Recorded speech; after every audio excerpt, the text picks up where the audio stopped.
হ্যাঁ, অবশ্যই একটু হতাশ। কারণ আমার লাইফে ১ম ডাবল 100 হতে যদি আমি ক্যারি করতে পারতাম, সো আমি বলব যে একটু ডিসঅ্যাপয়েন্টেড যে ক্যারি করতে পারি নাই শেষ পর্যন্ত।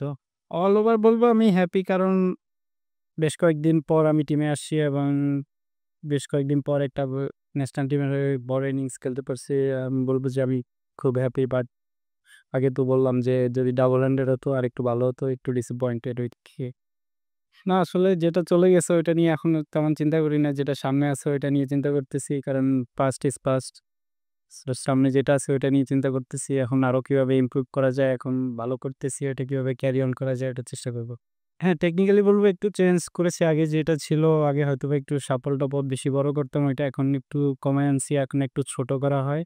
সো এখানে একটু টেকনিক্যালি চেঞ্জ নিয়ে আসছি। তেমন আর বড় কিছু চেঞ্জ করা হয়নি। না আসলে ওই এনসিএল টি-20 100 থেকে আমাকে নিজেকে আরো বুস্ট আপ করতে পারছি। কারণ ওইখানে খুব ভালো পারফর্ম হইছে। দেন এনসিএল 4 ডে তেও ভালো পারফর্ম ছিল। সো আমি চেষ্টা করছি যে ওইভাবে ওইখানে যেমন ফিনিশটা ক্যারি করতে পারছি, এখানে এসেও যেন সেম কাজটা করি। কোনো ডিফারেন্ট কিছু করব না। জাস্ট নিজের যে লাস্ট এনসিএল যেভাবে খেলে আসছি ওভাবেই ক্যারি করব। না আমি আমার ন্যাচারালের মধ্যেই ছিলাম। আসলে ওই বলটা আরকি একটু ডাবল ডিসিশনের মধ্যে হয়ে গেছিল যে আরেকটু যদি ভালোভাবে কভার করে ফেলতাম হয়তো এমনটা হতো না। বাট আনফরচুনেট হয়ে গেছে। না আসলে তেমন কোনো ডিফারেন্ট ছিল না যে আগের দিন যেমন শুরু করেছি আজকেও সেম এতেই শুরু করার মাইন্ডসেট ছিল। না আসলে অত বড় এখন প্ল্যান করি নাই। এখন জাস্ট এই সিরিজের মধ্যেই আছি। এই সিরিজটা শেষ করে দেন হয়তো পাকিস্তানের সাথে সিরিজ আছে ওইটা নিয়ে চিন্তা করব। নেক্সট 2-3 ইয়ার্স অনেক বেশি টাইম। সো অত বড় প্ল্যান করতে গেলে দেখা গেল সামনের সিরিজগুলোতে তেমন ভালো পারফর্ম হবে না। নেক্সট সিরিজ বাই সিরিজ যদি আগাই তাহলে হয়তোবা কন্টিনিউ করতে পারবো।